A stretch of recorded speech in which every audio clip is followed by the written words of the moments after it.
Vous écoutez le podcast de Bob vous dit toute la vérité. Alors, s'il existe bien un visage connu et reconnu dans le monde entier qui fascine, intrigue, interpelle, c'est bien celui de la Joconde. Alors, oui. Femme, homme, mère, maîtresse, on a tout entendu à son sujet. Toutefois, le mystère reste entier. Qu'en est-il vraiment? Pour vous en dire toute la vérité, j'ai convié un spécialiste de la vieille dame, en tout cas l'auteur d'Isis, la Joconde révélée. 500 ans après sa création, Thierry Gallier est avec moi. Bonsoir Thierry. Bonsoir. Je le disais merci parce que souvent en vendredi soir, on est plutôt chez des potes, surtout quand il fait beau, à boire des coups. Et là, vous êtes là avec moi, j'en suis ravi. Donc, la Joconde, je le disais, c'est quand même incroyable que ce visage est passionné. On ne sait toujours pas pourquoi il a passionné autant. Absolument, oui. C'est quand même dingue, hein. C'est-à-dire qu'il y a eu plein de nanas qui ont été peintes quand même. Et là, Vinci fait ça 1503, 1506, 3 ans à peu près, voilà. Et tout. Donc, d'ailleurs, on va savoir pourquoi. Peut-être est-ce qu'il est revenu plusieurs fois sur ce. Ah oui, il a travaillé presque toute sa vie pendant 20 ans. Ouais. Et effectivement, comme vous le dites, au Louvre, il y a des milliers de tableaux. Celui-ci est assez petit. Ouais. En face de la Joconde, il y a le plus grand tableau du monde, les Noces de Cana, qui fait 8 mètres sur. Et les gens tournent le dos aux Noces de Cana pour regarder ce tout petit tableau qui est assez banal. Mais oui, quand je l'ai vu la première fois, je me dis c'est ça le truc. Ouais, là c'est décevant, oui, quand on le voit la première fois. Alors, c'est décevant. Et pourquoi vous intéressez à ça alors justement parce qu'il y a un mystère et il y a un charisme à ce tableau qui dépasse l'énoncé de ses qualités. En fait, si vous prenez toutes les qualités du tableau, il est très bien fait, etc. Mais il y a un mystère qui surpasse ça. Donc moi, ça m'a intéressé de regarder ce tableau, d'essayer de trouver le mystère en me disant que c'était pas la chose la plus compliquée d'étudier une image fixe. C'est plus simple que d'étudier une symphonie, un requiem de Mozart, ou de comprendre comment on construit des pyramides, etc. Là, c'est une image. Et donc, j'ai pensé que j'allais trouver quelque chose de l'ordre de l'illusion d'optique ou quelque chose comme ça dans la Joconde. Je pensais pas que ça irait si loin que ça. Voilà. Alors, on a posté une photo de la Joconde, bien sûr, parce que en fait vous allez nous permettre j'espère que vous êtes chez vous devant votre ordinateur, ou en tout cas si vous avez un smartphone, affichez la photo si vous écoutez quelque part, parce que on va essayer de le détailler, ce tableau, et vous allez nous permettre de voir ce qu'on ne voit pas. Parce que finalement, le tableau, c'est ça. Oui, c'est ça. Voilà, alors ce tableau-là, il est tout à fait étonnant parce qu'il est, si je peux expliquer le départ de la réflexion, bien sûr, c'est de voir qu'il y a des choses qui sont incohérentes dans le tableau, franchement incohérentes, et que Léonard de Vinci est capable de la perfection. Il est capable de faire un sans faute. Donc, on peut étudier les incohérences ou les erreurs entre guillemets, puisque c'est des erreurs volontaires. C'est ça. Parce qu'il est capable de la perfection. C'est comme une fausse note dans un truc de Mozart. Comme il est capable de faire le sans faute, on peut étudier le pourquoi de cette fausse note, puisque justement il est capable de faire un festival. C'est volontaire.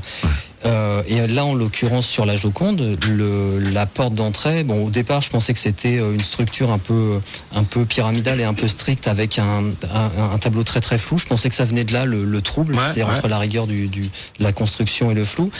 Et en fait, quand j'ai bien regardé, si vous regardez le paysage derrière, paysage de droite et paysage... Enfin, quand je dis le paysage de droite, c'est main droite, c'est-à-dire quand on regarde le tableau, c'est main droite.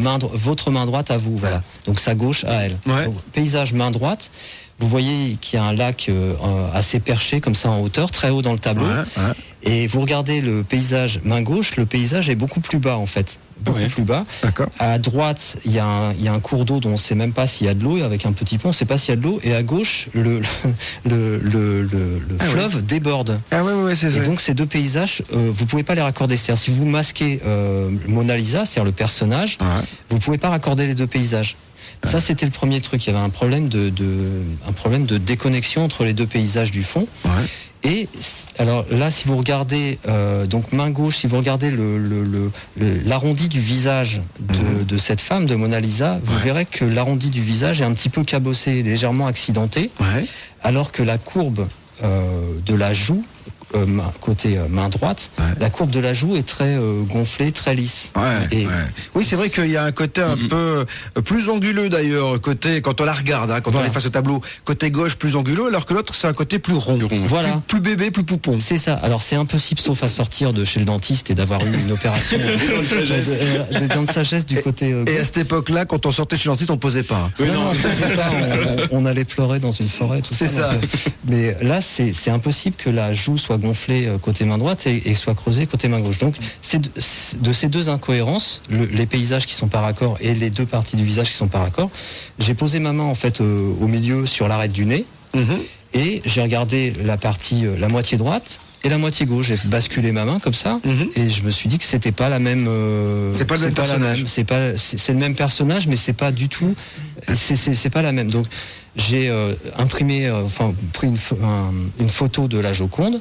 J'ai tracé un trait qui passe par l'arrêt des cheveux en plein milieu et j'ai coupé en deux cette photo dans le sens vertical. J'ai affiché à mon mur. J'ai séparé les deux morceaux, c'est ce qu'on trouve dans le bouquin. D'ailleurs, on vous l'offrira, ce bouquin. Voilà, Isis, la Joconde révélée, vous l'avez, c'est en première de couverture. D'ailleurs, on voit bien que vous avez déjà, même sur la première, séparé. Et on retrouve cette séparation dans le bouquin en plein milieu. Et alors, ce qu'on voit là dans le livre, donc c'est ce qu'on vient de dire, en fait, de séparer les deux moitiés du tableau. Les séparer, les espacer, et vous regardez l'une et l'autre, et vous verrez que c'est pas du tout la même. C'est-à-dire, sur la partie main droite, elle est très droite, elle se tient très très droite. Elle a le coude planté dans la coudoir, elle a les cheveux très lisses et très droite. Elle est heureuse, elle sourit. Et de l'autre côté, sur l'autre moitié, main gauche, elle a les cheveux détachés, ce qui n'a rien. Enfin, les un peu plus fou d'ailleurs. Un peu plus fou. Les deux coiffures ont rien à voir. Elle est légèrement avachie. En fait, la tête rentre un petit peu dans les épaules. Et elle a, je dirais, 5 ans d'écart, ou entre 5 et 10 ans, mais plutôt près de 5 ans. C'est un petit passage de temps sur les traits du visage, sans mettre aucune ride, il y a aucune ride, vous pouvez regarder de près, il y a aucune ride, mais par le cabossage entre guillemets, et on sent que dans la partie gauche, elle est triste. Enfin, il s'est passé un truc, elle a pris un coup, c'est-à-dire qu'elle est un peu tassée comme ça, elle est un peu triste. On a la sensation qu'elle a un peu cabossé de la vie, quoi. Voilà, c'est exactement ça. Contrairement à la partie de droite. Alors ça, ce truc-là expliquerait le mystère du sourire de la Joconde, parce que le sourire est troublant. En fait, il n'est pas symétrique. Il n'est pas symétrique, c'est-à-dire on ne sait pas si elle sourit ou si elle sourit pas. Et en fait, c'est les deux. À droite, elle sourit, et à gauche, elle fait la gueule. En fait, elle sourit. Léonard de Vinci représente les femmes, quoi, tout simplement. C'est une synthèse. Voilà. Je vais me faire tuer sur le net. Hein. Je plaisante bien sûr, parce qu'il faut un peu se marrer quand même. Non, mais il a peut-être voulu montrer ça, finalement, les deux visages de la femme, quoi. C'est-à-dire la joie quand tout va bien et la tristesse. Et bien sûr, mais en même temps, c'est vachement fin comme. C'est subtil. C'est très très subtil, parce qu'en fait, quand vous séparez les deux parties, vous voyez que c'est impossible, et il se trouve qu'il y a un sculpteur qui avait essayé de sculpter la Joconde, et quand il a essayé de se coller à la sculpture, il a vu que c'était impossible parce qu'il y a deux perspectives, et il a compris juste en commençant son travail de sculpteur. Et parce que c'est impossible, vous pouvez pas vous tenir droit avec le coude dans la coudoir et être en même temps vautré comme elle est, vautré entre guillemets. Voilà. Ou alors vous avez deux colonnes vertébrales. Voilà, c'est ça. Et là, c'est une extraterrestre. On en parle souvent ici. C'est une possibilité, je sais pas. Alors, vous êtes avec nous jusqu'à minuit, Thierry Gallier, pour Isis, la Joconde révélée. On vous l'offrira d'ailleurs, ce bouquin. Tiens, le premier qui envoie un SMS. Au 71 200, vous envoyez ado, un espace et vos coordonnées au 71 200. Voilà, le premier qui le fait repartira avec ce bouquin dédicacé par l'auteur qui est avec moi. Bob vous dit toute la vérité. Tous les soirs, de 21h à minuit sur Ado. Après, plus rien ne sera jamais pareil. Alors, cette Joconde, c'est vrai que au départ, on l'étudie à l'école, on en parle, tout le monde nous dit voilà, c'est l'un des plus beaux tableaux du monde. Il a été volé, je crois qu'il a été. Je crois qu'il n'y a pas un collectionneur au monde qui n'a pas envie de l'avoir dans son dans son musée personnel. Mais pourquoi on essaie de comprendre pourquoi. Mais là, on a parlé du visage, mais il y a plein de choses assez bizarres quand on regarde finalement la gravure. Et il y a plein de petits détails qui sont assez troublants. Alors, l'autre... là, j'avais coupé donc le tableau en deux et j'avais vu qu'elle n'était pas pareille à droite et à gauche. Et j'étais parti d'une fausse piste qui est une fausse piste, hein, mais qui m'a permis de trouver ce que j'ai trouvé après. C'est-à-dire que cette fausse piste, c'est de dire si à droite c'est la jeune fille, si à gauche c'est la femme un peu plus mûre, et que on imagine, parce que les gens qui ont passé la Joconde à l'infrarouge et à la Mani Raman, pardon. Non, c'est pas facile, c'est pas un mot qu'on utilise tous les jours. Non, voilà, c'est pour ça. Justement, on l'utilise pas parce qu'il est compliqué. Et donc ils ont découvert qu'il y avait un voile de femmes enceintes sous les couches. Voilà, il y a un voile de femme enceinte. Donc je me suis dit, dans le bras, on peut imaginer le bébé, donc la femme enceinte, la jeune fille, la femme un peu plus mûre, et je cherchais main gauche vers le bas, l'idée de la femme, de la mamie, quoi, en gros. Mais ça veut dire que, quand je reviens juste à ce que vous disiez tout à l'heure sur le sculpteur qui a voulu et qui s'est dit c'est impossible qu'une femme se tienne d'un côté avachie, d'un côté un peu. Est-ce qu'on peut imaginer que finalement il n'y avait pas de modèle? Moi, je pense qu'il n'y a pas de modèle. Et qu'il l'a inventé complètement. Ah oui, je pense qu'il l'a inventé complètement, qu'il est parti de ses traits de visage, enfin plus ou moins de ses traits de visage à lui. Oui, parce qu'on a beaucoup dit que c'était lui, finalement. Ça ressemble beaucoup à un dessin qui est très très connu, qui s'appelle l'autoportrait à la sanguine, qui est un dessin qui est un autoportrait de Léonard de Vinci, où vous le voyez avec des longs cheveux, il est un peu dégarni, il a des longs cheveux, une longue barbe, et qui est un dessin, qui est une icône en fait. Ce dessin-là aussi est une icône, comme la Joconde, parce que c'est l'archétype du sage. Et en fait, ça a influencé tous les archétypes de sage, c'est-à-dire Panoramix. Vous avez dans le Seigneur des Anneaux, je sais plus comment il s'appelle, etc. Vous avez comment ça s'appelle, même dans le jeu Fort Boyard ou je sais pas quoi, il y a un vieux sage dans une tour, etc. Comment il s'appelle, Perforas. Voilà, c'est ça. C'est-à-dire que l'archétype du vieux sage et du savant, c'est lui qui l'a presque inventé avec cette sanguine, quoi. En fait, c'est cette sanguine, c'est ce dessin qui est pris comme base à chaque fois, en fait, en réalité. Mais en même temps, je crois que Léonard de Vinci était gay, si je ne m'abuse. Ça, je sais pas. Je crois que j'ai entendu ça. Et il s'est peut-être transposé en femme à ce moment-là. Peut-être qu'il s'est dit. Je sais pas. Ça, c'est. Enfin, Freud a beaucoup étudié ça et tout ça. Et moi, j'ai pas trop compris l'intérêt de cet outing de Vinci. Et surtout l'explication de ces fantasmes, ça me paraît compliqué d'expliquer les fantasmes d'un mec qui est mort il y a 500 ans. Ah oui, mais ça je vous confirme. C'est les trucs les plus intimes dans la tête des gens, le type est mort il y a 500 ans, donc ça, je sais pas. Ce qui est dingue, c'est que quand vous avez fait ce bouquin là, est-ce que vous avez essayé d'approcher les conservateurs de musées, des spécialistes, de la Joconde, etc. pour leur expliquer voilà ce que moi j'ai retenu, quel rapport vous avez eu? Alors quand le livre est sorti, moi je l'ai envoyé au conservateur du Louvre, et le conservateur du Louvre m'a expliqué une chose. Ça s'est fait par mail, par échange de mail, il a reçu le livre, etc. Il m'a expliqué une chose, il m'a dit qu'il trouvait le livre très très bien, il n'y a pas de souci, mais en plus c'est factuel ce que vous dites, c'est-à-dire que vous juste vous regardez et puis vous détaillez. Voilà, mais c'est ça la limite, c'est qu'il m'a expliqué, et il a raison sur le coup, ça m'a fait un drôle d'effet, mais il a raison sur le fond. Il m'a expliqué que le rôle d'un musée, c'est de protéger les œuvres comme un coffre-fort et de les montrer au public dans les meilleures conditions. Après, il appartient pas à un musée de valider ou d'invalider une explication d'un tableau. C'est-à-dire que c'est la liberté de chacun de regarder les œuvres. Mais c'est le propre de l'art, hein. C'est ça. Chacun le prend comme il veut le prendre. Absolument. Et en gros, ce qu'il m'a expliqué, c'est que le Louvre ne peut pas mettre un petit panneau à côté de la Joconde en disant voilà ce qu'il faut comprendre, etc. Chacun est libre. Et il a raison, en réalité. Ah mais bien sûr. Mais de toute façon, c'était pas le but de votre bouquin. Non. Vous vouliez pas qu'il y ait ce bouquin à côté de la Joconde pour expliquer ce qu'il y a. Ça me dérangerait pas. Ça me dérangerait pas. Le plus important, c'est de le vendre dans le bouquin. Donc voilà. C'est-à-dire, je serais content si les gens allaient voir la Joconde et se mettaient la main devant les yeux comme ça en basculant la main en disant il y a deux parties, droite et gauche. Voilà. En même temps, c'est vrai que c'est pas le but du musée, mais effectivement, ceux qui font des visites privées, etc., pourraient éventuellement avoir la même réflexion que vous. Hein, oui, c'est ça. Mais il y a beaucoup quand même de gens qui se posent cette question. Il y a beaucoup de gens qui ont cherché, non? Il y a beaucoup qui ont réfléchi sur la Joconde. Il y a énormément de gens. Il y a des gens qui ont trouvé des choses qui sont réelles aussi. C'est-à-dire, si vous vous postez en face, quel que soit le point de la pièce où vous êtes, elle vous suit du regard. Et elle vous regarde pas dans les yeux, elle regarde un petit peu derrière vous, au-dessus de votre épaule. Et vous pouvez bouger, elle regarde toujours dans votre direction, mais pas dans les yeux. C'est un truc optique très subtil, hein, le peintre. Le mec était fort, hein, quand même. Le mec était fort, très très fort. Parce que c'est pas de la photo, hein, c'est de la peinture. Vous imaginez quand même.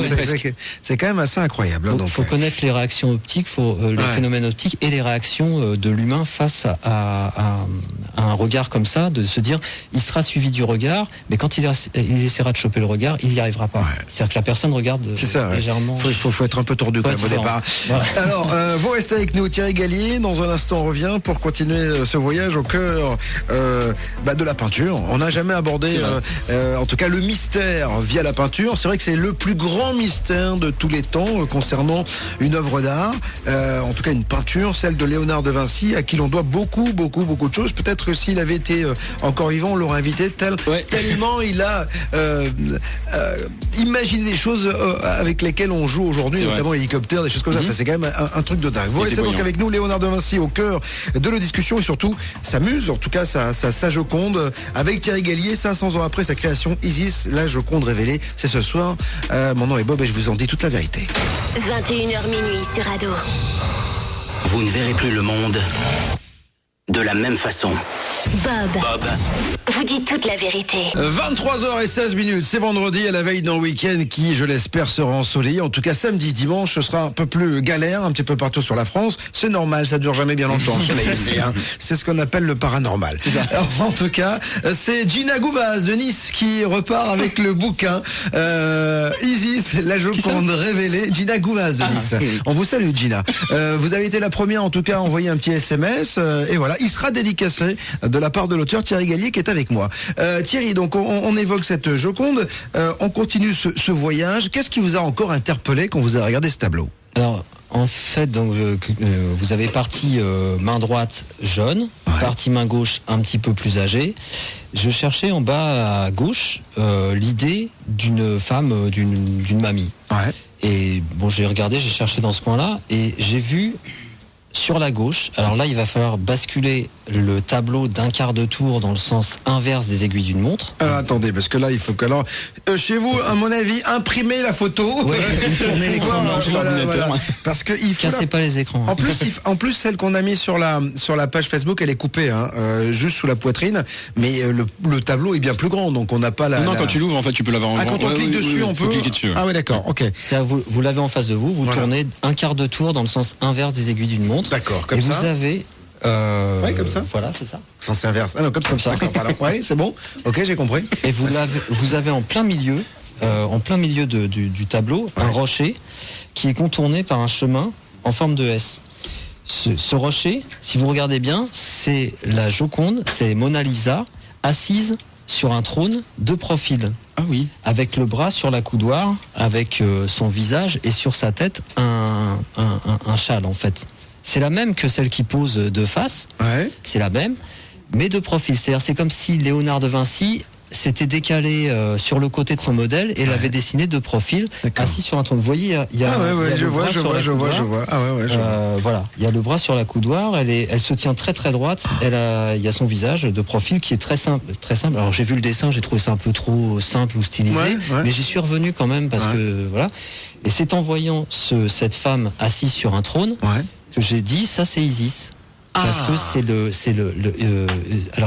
le mythe d'Isis et d'Osiris je le connaissais pas plus que ça à ce moment-là, mais donc du coup vous êtes renseigné. Voilà, je me suis renseigné et effectivement j'ai vu une femme donc sur un trône. C'est pas un siège, c'est un trône, c'est vraiment la taille d'un trône, c'est massif, elle est sur un trône. Isis grande déesse. Isis grande déesse. Et donc je me suis renseigné sur ce qu'était le mythe d'Isis et d'Osiris et voilà, en voyant les épisodes de ce mythe, qui est un mythe assez simple, en fait, c'est une histoire assez simple. Je dis parce que j'ai du mal, moi, à retenir les noms des personnages, machin. Surtout s'il y en a un qui est pas à l'écran, je suis paumé direct si on parle de quelqu'un qui parle de quelqu'un d'autre. Et donc, le mythe est très très simple. Et j'ai lu ce mythe. C'est-à-dire que le tableau, par ce rocher-là, avec cette femme de profil qui est la même que l'autre de face, mais de profil, m'a amené au mythe d'Isis et d'Osiris. J'ai lu le mythe d'Isis et d'Osiris. J'avais le bouquin dans les mains un bouquin dans les mains qui expliquait ce mythe et j'ai regardé le tableau, je me suis demandé si le tableau ne racontait pas les épisodes de ce mythe.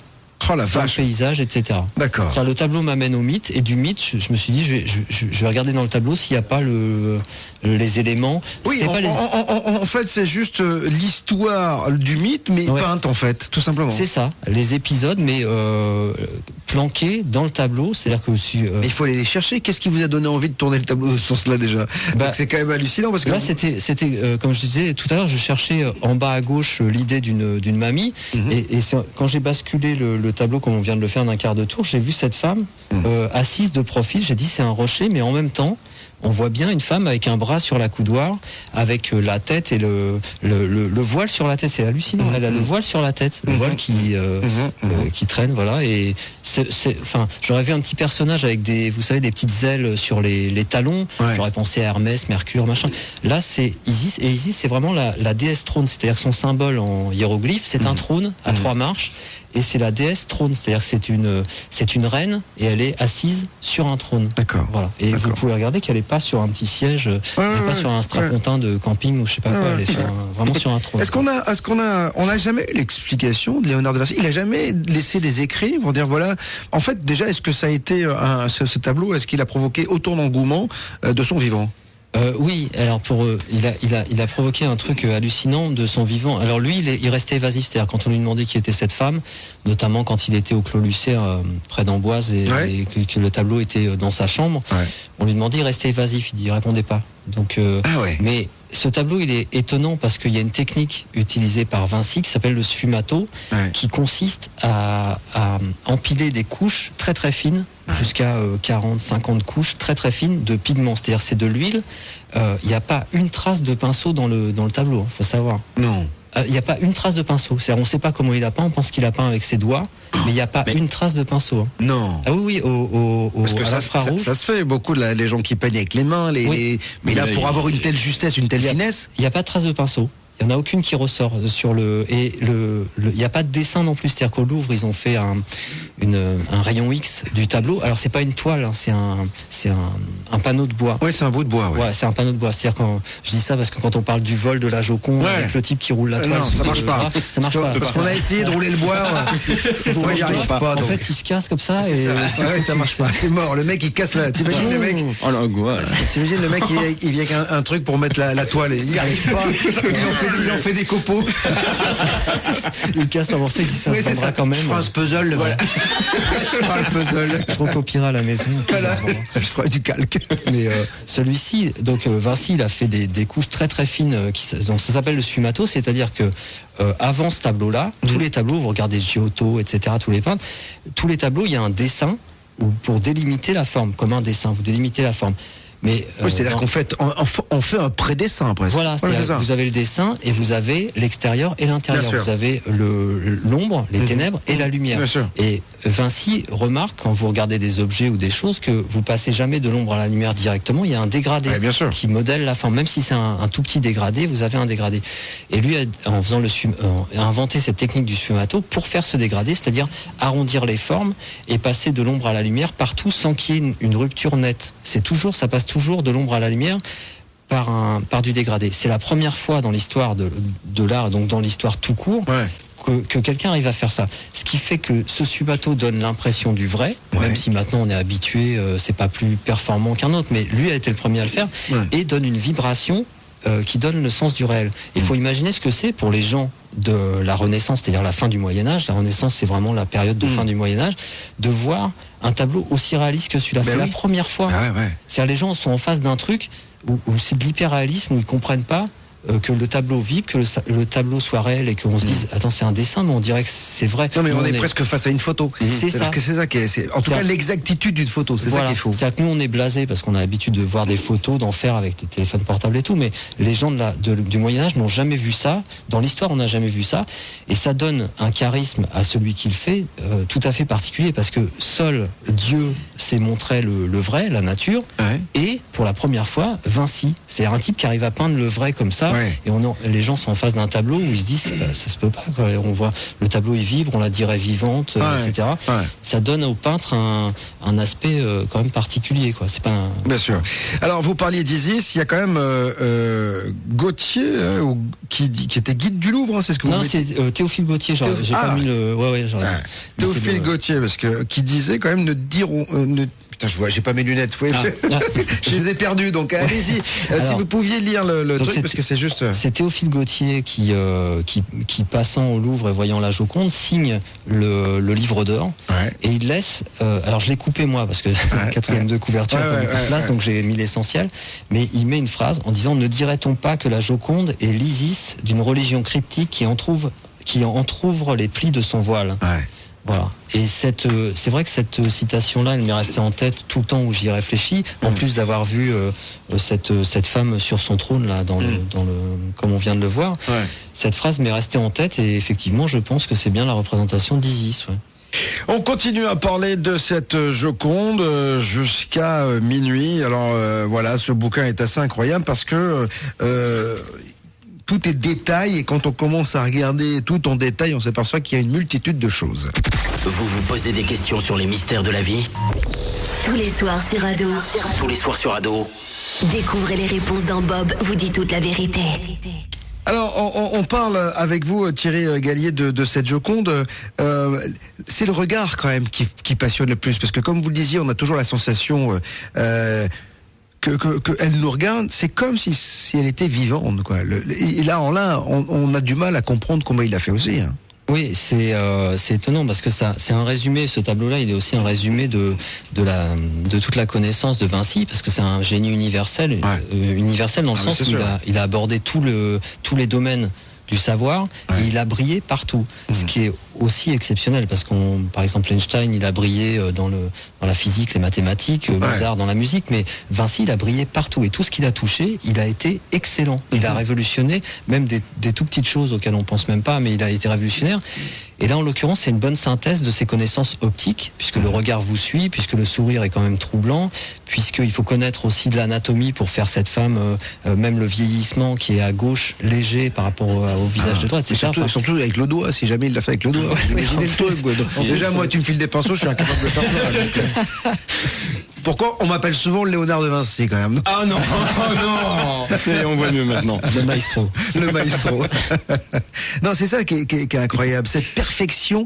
Et en plus, ce qui est dingue, c'est la perfection dans quelque chose qui peut pas être réel. Comme vous le disiez, on peut pas s'asseoir comme ça, on peut pas avoir deux visages, ou alors il faut avoir une paralysie. On se dit peut-être, mais peut-être que s'il faut, le modèle avait une paralysie du visage. Alors, on peut imaginer ça. Il y a un chercheur, un scientifique américain. Alors ça m'a fait un drôle d'effet parce que c'est un scientifique canadien qui est expert de la police. Et donc, comme on voit dans les experts, etc. C'est-à-dire quelqu'un qui va étudier soit des squelettes, soit des cadavres, etc.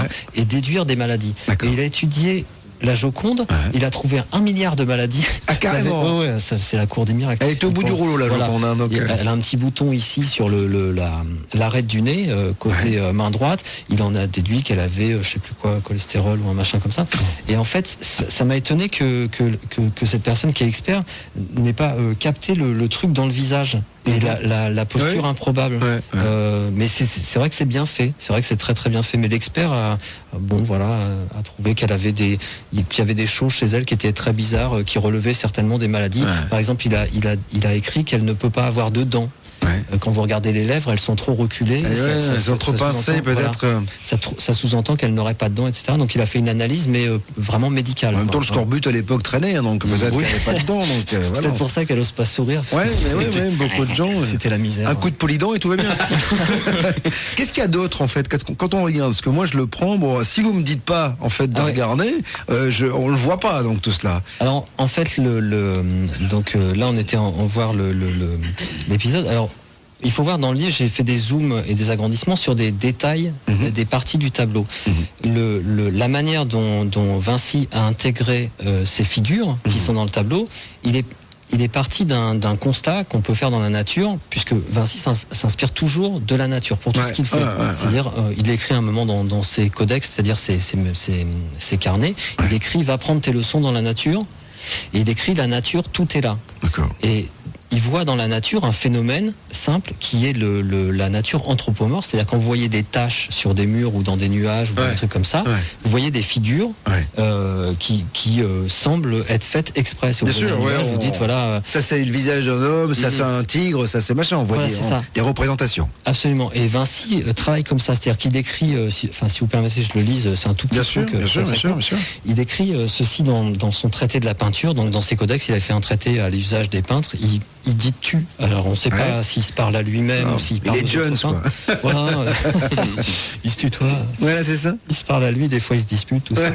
Et donc là il marque, si tu regardes des murs souillés de beaucoup de taches ou faits de pierres multicolores, avec l'idée d'imaginer quelques scènes, tu y trouveras l'analogie de paysages au décor de montagnes, rivières, rochers, arbres, plaines, larges vallées et collines de toutes sortes. Tu pourras y voir aussi des batailles et des figures aux gestes vifs et d'étranges visages et costumes et une infinité de choses que tu pourras ramener à une forme nette et complétée. J'ai pu voir dans les nuages et les murs des tâches qui m'ont stimulé à de belles inventions de différents sujets. C'est-à-dire qu'il comprend que dans la nature, quand il y a une tâche qui est faite sur un mur ou un machin, un truc, cette forme-là, si lui arrive à générer une tâche, en la complétant, il a une figure parfaite, juste en la complétant. C'est ce qu'il explique quand il dit ramener une forme nette et compléter. En la complétant comme peintre, il complète la forme qui est quasi faite. Elle passe inaperçue parce que 99% du travail était déjà fait, la forme était déjà là, il suffisait de la compléter. Et c'est comme ça qu'il a fait la Joconde en fait. C'est-à-dire qu'il a exploité des tâches pour cacher des figures à l'intérieur en regardant... voilà. Est-ce qu'on ne s'est pas posé la question de savoir si ce bout de bois sur lequel il a fait la Joconde était déjà pas peint avant? Parce que beaucoup de peintres peignent et repeignent sur des... D'ailleurs, on voit apparaître des chefs-d'œuvre parfois sous une croûte. Il y a une croûte, il y a un mec qui savait pas, il a pris un truc et en fait, on s'aperçoit que derrière cette croûte, il y a un chef-d'œuvre. Est-ce qu'on sait, parce que vu que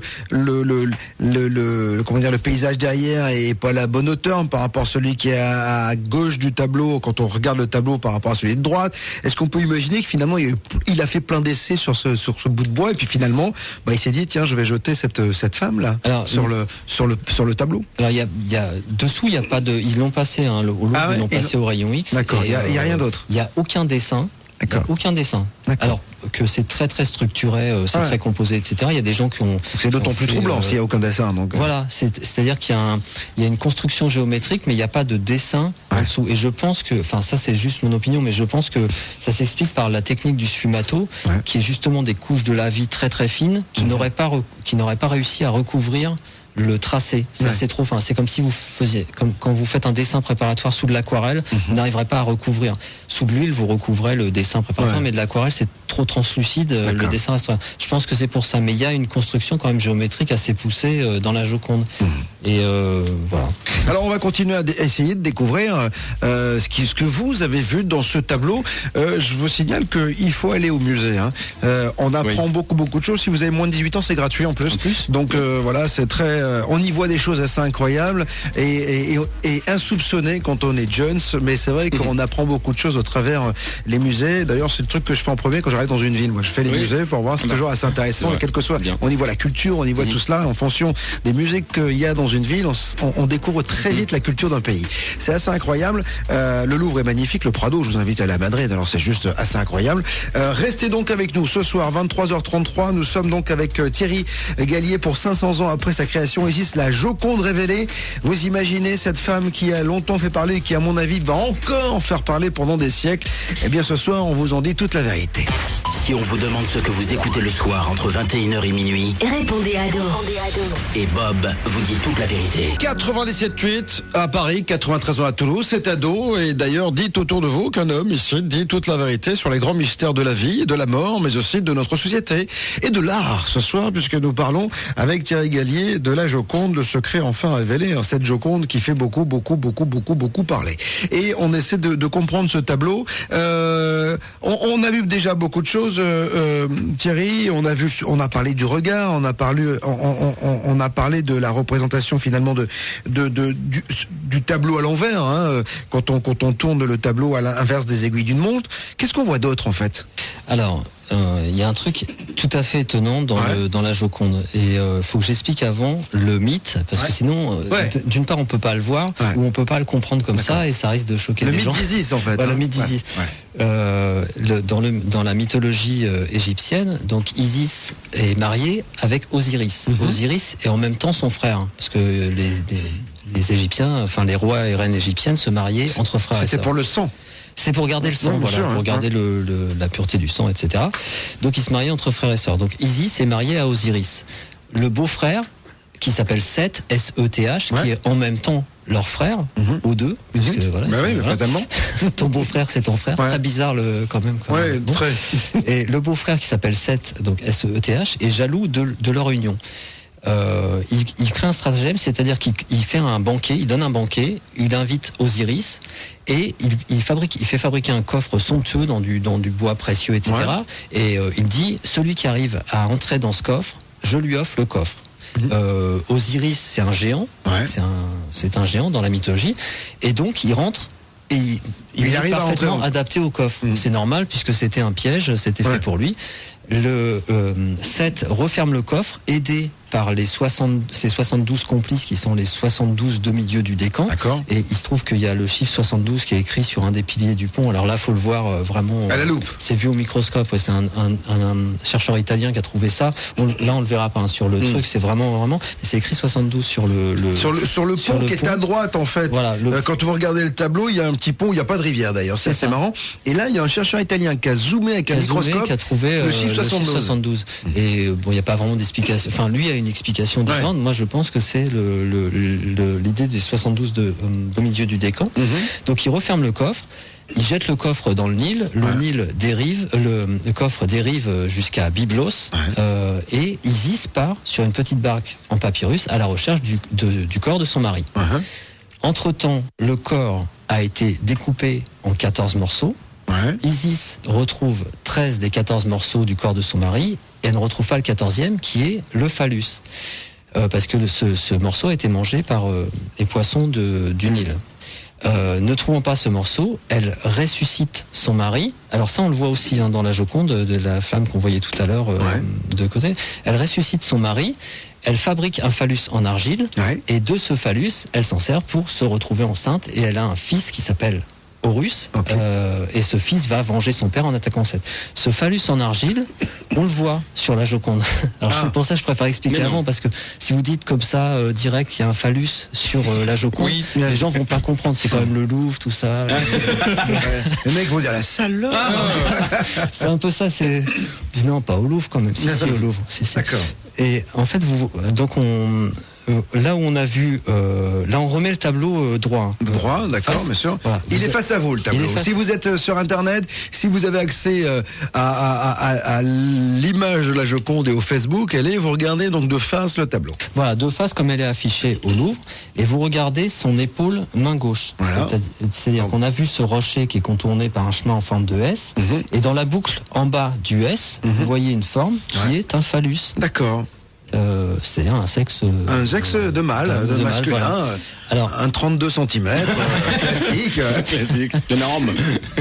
Et ça, on peut pas le comprendre comme tel si on n'a pas la mythologie. La mythologie, ça, on peut pas l'interpréter comme ça, mais dans le récit, c'est cohérent. Parce que, et en plus, il arrive, ce phallus entre guillemets, arrive à l'endroit précis où il doit être. C'est-à-dire que là où on voit Isis avant sur son trône, vous pouvez remarquer, comme on l'a vu tout à l'heure, on a basculé le tableau, que le torse est bombé, en fait, trop bombé, et la tête est ronde. Je parle là du rocher qu'on a vu tout à l'heure, où elle est de profil.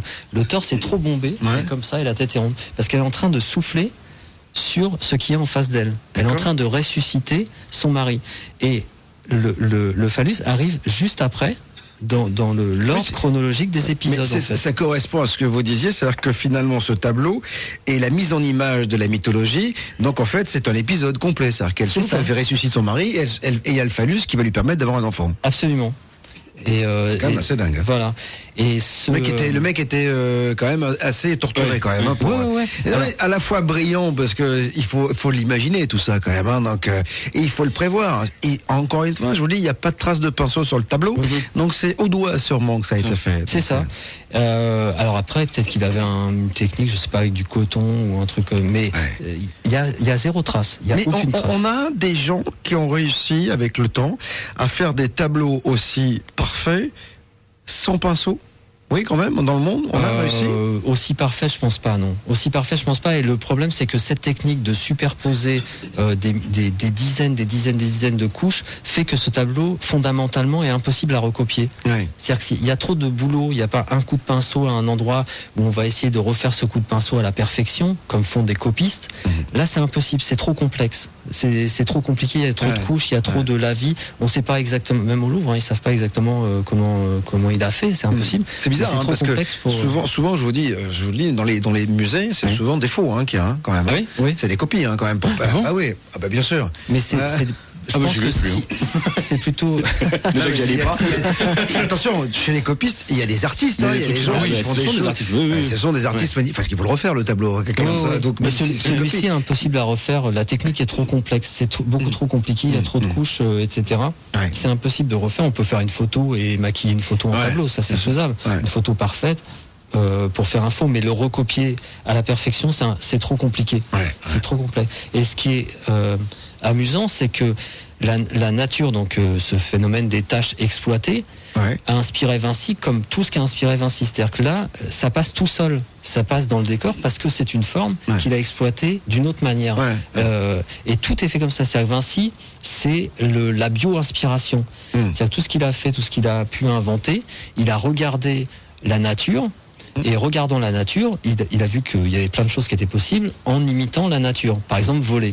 Voler, il s'est dit c'est possible. Bien sûr. Les oiseaux en sont une preuve, on peut s'appuyer sur le vent, etc. Donc c'est possible, les oiseaux le montrent. Ce qu'il faut faire, c'est analyser, donc disséquer un oiseau, voir comment c'est fait et le reproduire. Bien sûr. Voilà. Et pour tout ce qu'il a fait, il s'est inspiré de la nature. Et ce qui est pas con du tout. Ce qui est pas con du tout. Et en fait, temps, Cousteau, voilà, le fait qu'ils nous mettent quand même un truc dans la bouche et tout d'un coup fait de nos poumons, il s'est dit les poissons, comment ils arrivent à faire, on va faire la même chose. Donc, et Vinci l'a fait ça. Il a fait un genre de scaphandre pour aller sous l'eau. Et c'est la bio-inspiration qui est toujours valable aujourd'hui. C'est-à-dire si vous voulez faire une combinaison aérodynamique qui aille dans l'eau, vous allez prendre un requin, voir comment sa peau est faite au microscope et vous inspirer de ça, de la nature pour recréer quelque chose. Et c'est en ça que c'est important parce que Isis, on pourrait se demander pourquoi Isis en fait. Quel intérêt d'aller chercher une déesse égyptienne. La déesse Isis, et je le marque à un moment dans le livre, la déesse Isis, il était écrit donc sur la tombe supposée d'Isis près de Memphis, Memphis, Égypte, pas Tennessee, voilà. Sur la tombe supposée d'Isis près de Memphis, une statue recouverte d'un voile noir était érigée avec cette inscription gravée sur le socle. Là, c'est Isis qui parle. Je suis tout ce qui fut, ce qui est, ce qui sera, et aucun mortel n'a encore osé soulever mon voile. C'est-à-dire que Isis, c'est la déesse de la nature, c'est-à-dire celle qui a tout créé. Je suis tout, j'ai tout créé, etc. Machin, c'est ça la mythologie. Et aucun mortel n'a osé soulever mon voile, c'est-à-dire personne n'a osé venir voir comment c'est fait la nature. C'est ça, soulever le voile d'Isis. Et c'est exactement le défi qui résume tout le travail de Vinci. C'est-à-dire aller voir la nature, voir comment c'est fait et le reproduire. C'est en ça qu'il a du génie et qu'il écrit la nature, tout est là, va prendre tes leçons dans la nature. Et pour tout ce qu'il a fait, il s'est inspiré de la nature. Et des fois, jusqu'à faire des erreurs. Par exemple, pour voler, il s'est trompé. C'est-à-dire qu'en imitant la nature, il a essayé de faire des trucs où on battait des bras pour voler. Or, on a réussi à voler justement sans le mouvement, c'est-à-dire avec la portée de l'air et sans le mouvement des ailes. Voilà, c'est la propulsion, mais il n'y a pas le mouvement. On voit qu'il s'est trompé parce qu'il a essayé de faire la nature en disant faut qu'on arrive à battre des ailes pour pouvoir voler. Il avait compris l'importance en fait des ailes, mais il fallait absolument pour s'élancer, en tout cas au moins, battre des ailes, alors qu'aujourd'hui les avions heureusement battent pas des ailes. C'est ça. Mais bon, en même temps, pour l'excuser, je dirais entre guillemets, à son époque, il n'y avait pas les systèmes de propulsion et puis il avait aucune référence, il avait rien, juste la nature comme référence, donc c'est hallucinant. Mais là, il décrit la nature, tout est là, et ce défi d'Isis en disant j'ai créé toute cette merveille, et il y a un défi, personne n'a osé venir voir comment c'est fait, lui il l'a fait, il a disséqué des corps, des cadavres, il a disséqué des cadavres pour voir comment c'était fait, de ce qu'il a vu, il en a fait des robots. C'est hallucinant, c'est la fin du Moyen-Âge. Il fait des robots, en fait, il recopie les mécanismes de bras, des machins, des trucs, et il les refait en mécanique, il fait des robots. Alors 23h46 ce soir, c'est Ado, et une fois n'est pas coutume, nous disséquons un tableau, pas n'importe lequel, celui de la Joconde. Il était une fois un homme qui disait toute la vérité. Bob est sur Ado. Voilà bien une femme, peut-être est-ce la seule au monde à avoir fait autant parler et à avoir fait autant courir les hommes. Dites-moi, il y a d'autres choses que l'on voit également dans ce tableau, Thierry. Il y a une barque également, que vous voyez une barque en fait côté droit, en fait, quand on regarde le tableau, à droite, quand on regarde notre vision, champ de vision, c'est ça. Voilà, c'est ça. En bas, donc côté main droite, votre main droite, quand vous regardez le tableau, côté main droite, tout en bas sur je dirais, un peu en dessous de la moitié du côté droit, vous avez une barque sur le côté. Alors c'est pareil, c'est un élément qui est là, on se demande pourquoi une barque, et cette barque, c'est la barque qui attend Isis, qui va aller dans les marais, pour ressusciter son mari, pour retrouver les morceaux disparus de son mari. D'accord. Là encore une fois, zoomer, essayer de regarder un maximum, parce qu'il faut vraiment y aller, il faut aller chercher. Alors dans le livre, j'ai fait des zooms, j'ai isolé des éléments, etc. et je les ai redessinés à côté, c'est-à-dire je les ai isolés et redessinés. J'ai rien modifié au tableau, ce serait pas du jeu comme on dit, mais j'ai refait le dessin à côté pour bien expliquer. C'est visuel, donc ça, on parle d'un tableau, il faut que le truc soit visuel. Et bien sûr. Non, mais c'est ça qui est fantastique dans le bouquin, c'est que finalement tout est disséqué, mais en fait ça pourrait être montré aux enfants, c'est-à-dire regardez ça veut dire ça veut dire ça, et c'est quand même hallucinant. Il y a Thierry sur la page Facebook qui a mis un agrandissement d'ailleurs. Il a mis un zoom du côté droit justement du tableau où on voit le pont et la barque au niveau de l'épaule de la Joconde. Ouais, c'est quand même, et c'est vrai que là quand tu regardes le truc, jamais tu vois ça. C'est-à-dire que de prime abord comme ça, en plus son visage à la Joconde est tellement incroyable que tu vois qu'elle. C'est-à-dire que charismatiquement parlant, c'est rare quand même d'avoir autant de puissance quand même. Mais c'est-à-dire que le regard est très gênant, c'est qu'à un moment quand vous étudiez le tableau, regarde, là, elle me regarde, c'est quand même hallucinant, je me tire, je vais de l'autre côté, elle me regarde aussi. Voilà. C'est bizarre quand même, madame. Donc on a fait le tour. Et quand vous l'étudiez, vous êtes obligé de le masquer le regard à un moment, parce qu'il est trop magnétique, il est trop présent, vous y revenez systématiquement, je sais pas pourquoi. Et quand vous voulez étudier un truc dans le secteur, par exemple le sourire, vous êtes obligé de masquer le regard parce qu'il est trop obsédant, il vous prendre le truc. Voilà, trop magnétique. Et voilà, c'est assez étonnant. Alors, autre chose aussi assez marquant, c'est la gueule d'un crocodile, vous voyez. Oui, dans les marais, alors ça, j'invite vraiment les gens à regarder dans le montage photo, la sélection. C'est quoi? C'est en fait, dans le bouquin. Là, finalement, alors c'est assez intéressant, parce que là, il y a deux images dans ce que vous me dites. Il y a le phallus, mais finalement, ce phallus qui, avec ce qu'il y a au-dessus, forme une gueule, en fait. C'est ça, c'est la terminaison de la tête du crocodile qui passe en fait d'une manière transversale derrière cette Mona Lisa, cette femme. C'est-à-dire que l'ensemble fait une forme de crocodile. Et en fait, ce truc-là, c'est impossible de le faire à main levée. Il faut une maquette. Moi, j'ai vu au Louvre la Joconde du Prado quand elle était exposée. La Joconde du Prado, c'est celle qui est exposée au Prado depuis X temps avec un fond noir, limite au goudron. Et puis à un moment, les conservateurs se sont dit, on va effacer le fond noir, ce noir qui a été mis pour voir ce qu'il y a derrière. Ils enlèvent le fond, ils se rendent compte que c'est le même fond pratiquement que la Joconde. Mais c'est une copie en fait qui est de la Joconde, qui est par endroits parfaite dans des proportions, mais par endroits complètement fantaisiste. Et je pense, c'est ce que j'écris dans le bouquin, que cette Joconde du Prado, c'est une maquette. C'est-à-dire que Vinci a besoin d'une maquette pour placer les grandes formes. Regardant cette maquette, donc la Joconde du Prado, à mon avis, il voit à quel endroit il va pouvoir intégrer, par exemple, un crocodile, un phallus, une femme sur etc.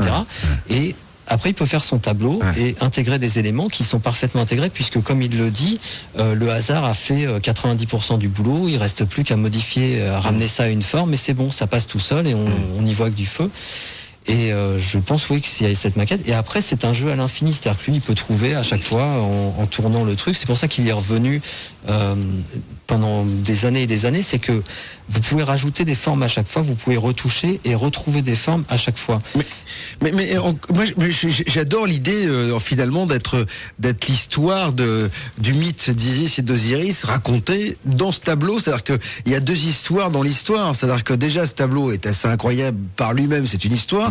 Et Vinci, à l'intérieur de cette histoire, en plus, il est super malin. C'est-à-dire qu'il nous met une nana qui nous obsède et qui nous dit, maintenant démerdez-vous, allez voir ce qu'il y a derrière. En fait, c'est le jeu du génie. C'est le jeu du génie. Alors, ce qui est étonnant, c'est qu'il y a de raconter une histoire dans une image fixe, c'est quand même d'amener l'idée du temps, la chronologie. Ce qui est pas difficile pour un romancier, par exemple, qui va écrire 15 volumes. Un réalisateur de film, il y a de plus en plus de films qui dépassent les 3 heures, 4 heures, machin. Il y a des trucs très très longs. En bande dessinée, vous avez des cases et tout. Mais réussir à mettre tous les épisodes d'un mythe dans une image unique, Il fait combien Et donc- de hauteur ce tableau? Il est petit. Il est pas très grand, oui, il doit faire 70, je crois, centimètres de haut, quelque chose Ouais, comme c'est ça, ça. mais c'est très étonnant quand vous arrivez en face au Louvre parce qu'il est très très petit. Il y a Oui, un genre par rapport de, à tout, ouais, bien sûr. il y a un genre de déception. Ah oui, complètement. Mais, et dans ça met un 70 cm de haut, il met tout ça. C'est-à-dire, Oui, c'est ça, donc, voilà, toute cette histoire. Le Oui. visage et toute cette histoire Ouais, derrière. C'est ça. Donc, Et quand vous le regardez dans le sens normal, vous voyez pas. C'est-à-dire que c'est une femme devant un paysage Ah non, mais apocalyptique, un peu vide, ouais. désert, pas de Ouais, parce que présence. le mec, il invente en fait la BD, il invente le cinéma, il invente la série télé. C'est-à-dire C'est que ça. tout ça dans. Non, mais c'est vrai. Dans c'est pas une que- image dans une fixe. image fixe, il fait bouger tout cela. Autre truc assez incroyable, sur le côté, une main apparaît aussi. Alors là, c'est Ouais. là. Alors, expliquez-nous. Vous dites sur le côté, une main apparaît, les doigts Alors, tiennent un petit morceau et le remettent en place. Voilà. Alors ça, bon, je vais essayer de Alors, c'est où, l'expliquer ça le plus Alors. précisément. Donc vous avez le paysage main droite. Ouais. Et En face à vous, alors vous là, avez le tableau paysage main droite. Voilà, vous avez un pont qui enjambe un cours d'eau. D'accord. Alors on ne sait pas s'il y a de l'eau ou pas. Il a l'air asséché, hein, donc Ouais. voilà. Quoi qu'il en soit, juste devant, il y a la barque là dont Voilà. on parlait tout à l'heure. Et au bout de ce pont, tout au bout, vous avez un rocher. Et quand vous regardez bien ce rocher, c'est une main. En fait, il y a un pouce et des doigts. Et dont le pouce et l'index tiennent un petit morceau. Il est en train de remettre un petit morceau. Vous Je avez vois le- pas là. Ouais. Alors attends, il faudrait que je le montre. Alors pour les gens Ouais. qui nous écoutent. Non, ça va être mais c'est bien compliqué. parce que ça va vous autoriser à Mathieu l'a vu. chercher. Faites voir, montrez-moi sur votre grand bouquin parce que vous avez un grand bouquin. Alors peut-être que vous voulez regarder Thierry, n'hésitez pas, vous allez en streaming sur la page Ado FM. Voilà, vous avez sur le site. En tout cas, vous avez. 36-15 Ado. À l'ancienne. Tu te moques de moi. Où est-ce qu'il est ce truc? Alors montrez-moi donc la main. Alors montrez-moi, allez-y. C'est Donc au bout du pont, Au bout vous du avez pont. ce pont qui enjambe. Ouais. Et vous avez ici, donc Ouais. le pont fait à peu près Ouais, comme ça. ouais. Et au bout, vous avez, tac, un pouce, hop, comme ça, une main qui remet un petit morceau ici. Ah oui. Et qui remet un petit morceau. Et en fait, alors ça passe bien. Enfin, c'est un rocher, mais quand vous regardez bien, vous avez le pouce et vous voyez l'ongle sur le pouce, les doigts, qui remet un petit morceau et qui est en train de recomposer le corps. Alors, là Couper aussi, un morceau ce que j'ai dans le d'Osiris. bouquin, c'est que vous reconstituez le truc pour qu'on comprenne bien. Ah oui, C'est-à-dire que quand on regarde, tout est grossi, c'est comme si c'était vachement loupé, foutu. etc. Voilà. On voit bien, on voit tout cela. Donc, et là, ça illustre quoi en fait ça? En fait, ça illustre le corps découpé d'Osiris Ah en ouais. 14 morceaux, qui est reconstitué. C'est les morceaux qui sont reconstitués en Ah fait. oui, d'accord. Voilà. D'accord. Alors, il y a un truc étonnant quand même chez Vinci qui est quand même parce que le côté égyptien.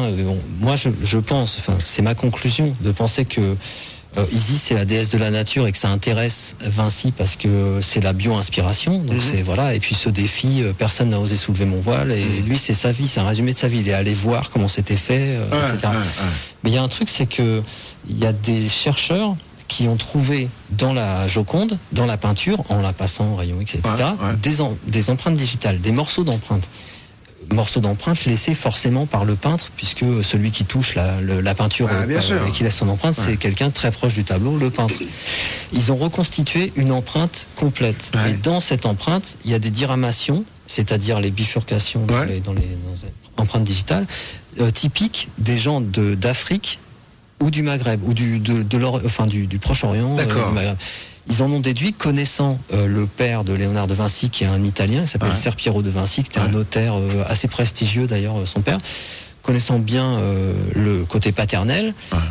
Vinci, c'est un enfant illégitime et on connaît pas bien sa mère, qui s'appelle Katrina, qui était une paysanne, on sait pas trop. Ils en ont déduit qu'elle avait, qu'elle Des était origines orientale. africaines, Voilà. orientales, etc. Et ils sont même allés jusqu'à penser que c'était une esclave qui avait été achetée sur un marché, Bien sûr. comme ça se faisait encore Ouais, à l'époque, ouais. qui travaillait, qui a eu une aventure avec le père de Léonard de Vinci. Et donc, du coup, il en a récupéré une filiation. C'est-à-dire que lui avait des origines orientales. Mais Vinci, c'était quelqu'un d'étonnant. Il y a un biographe qui s'appelle Vasari, qui est le plus contemporain, qui est le premier historien de l'art de tous les temps. C'est-à-dire c'est le premier qui a écrit sur les artistes, etc. Et il est très contemporain de Vinci. C'est-à-dire qu'il a croisé enfin au niveau des dates, Vinci, il est arrivé aux 10 dernières années de la vie de Vinci. Donc quand il écrit sur Vinci, il est très très contemporain de Vinci. Il en parle comme d'un individu absolument extraordinaire. C'est-à-dire quelqu'un de surhumain. Mais quand on voit tout ce qu'il a inventé, créé, en tout cas imaginé, parce qu'il les a pas inventés, il les a imaginés.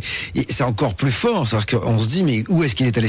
Il était initié, habité. On a la sensation qu'il a été contacté presque. Alors je sais pas si logiquement, je dirais que Vinci a dû puisqu'il a travaillé dans tous les domaines du savoir, il a dû se rapprocher des plus beaux esprits de son époque. Ouais. C'est-à-dire on peut pas inventer la médecine tout seul, on peut pas inventer l'optique et tout ça. Et à la limite, ça a pas de sens. C'est-à-dire, vaut mieux se rapprocher d'un médecin. C'est le principe des études de médecine. On vous dit en 7 ans, vous allez apprendre tout ce qui a été découvert, etc. Donc, vaut mieux se rapprocher plutôt que d'essayer de réinventer le truc. Il a dû se rapprocher des gens et intégrer tout leur savoir et travailler avec eux pour pousser le truc encore plus loin, ce qui n'est pas donné à tout le monde. Et il suffit que vous parliez avec un neurochirurgien 2 minutes, au bout de 2 minutes, moi je dis non, stop, ça y est, je comprends. Ah non, mais moi, bien sûr. Encore Je reçois, de temps en temps ici, je reçois des médecins, je leur dis, il faut vulgariser, parce que sinon on comprend rien, on est vite très très con, on se dit, j'ai pas passé d'études. C'est ça, 2 minutes, j'ai compté large, parce qu'en fait, au bout de 10 secondes, le premier mot en latin, c'est... Et en plus, ils se prennent pour Dieu, donc en plus... Et donc je pense qu'il il voulait faire une encyclopédie de tout le savoir. Il voulait travailler dans tous les domaines. Il s'est rapproché des gens les plus brillants, mais il vivait à une époque d'inquisition, c'est-à-dire un tribunal du dogme pour voir si on était conforme au dogme. Il a risqué le bûcher plusieurs fois pour ses travaux, par exemple disséquer des cadavres. Il se serait fait choper, il était mort. Bien sûr, directement. Donc il a dû le faire en secret. Et je pense, pour moi, c'est logique qu'il a dû créer un genre de confrérie. Une société secrète. C'est obligatoire. C'est impossible autrement. Il peut pas travailler tout ça. C'est ce qu'on appelle Léonard de Vinci. C'est une personne réelle. Non, mais il a mutualisé finalement le savoir de plein de gens et sous le nom Léonard de Vinci. C'est ça. Il est comme un super ingénieur qui a l'arme absolue qui est le dessin à l'époque, c'est-à-dire de pouvoir dessiner. Ce qui était une force, bien sûr. Ce qui était une force, parce que si vous disséquez un cadavre, si vous savez pas dessiner, à l'époque on prend pas de photos, donc lui a la capacité de dessiner. Mais je pense qu'il est le catalyseur de plein de gens qui ont travaillé autour de lui, forcément en secret parce que époque d'inquisition, c'est pas possible autrement. Et en ce sens, je pense qu'il a dû créer un genre de fraternité, de confrérie, etc. Et il y a si vous allez au Clos Lucé à Amboise, il y a un tunnel entre le Clos Lucé, c'est-à-dire là où Léonard de Vinci a fini sa vie, et le château d'Amboise, où était François Ier. Était entre deux, parce que François Ier était très itinérant. C'était, il est pas resté 40 ans dans le même. Il a fait toute la France. C'était toujours le premier, il courait. Oui, c'est pour ça, il était devant et les autres derrière. C'est un genre de poisson pilote. C'est ça. De France. Et en fait, il y a un tunnel. Il y a un souterrain qui relie le tableau et le Clos Lucé en bois. Et je pense que ce souterrain servait très certainement à faire des expériences, à faire des trucs. Bien sûr. En secret, quoi. En secret. Voilà. Bon, en tout cas, on arrive au terme de cette discussion puisqu'il est pile minuit. Alors, on aurait pu y passer toute la nuit, je pense.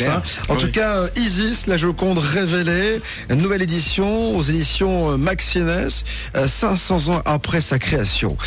Thierry Gallier, merci d'avoir été avec nous. C'était un plaisir. Merci à vous infiniment. Vous nous avez fait voyager, en tout cas.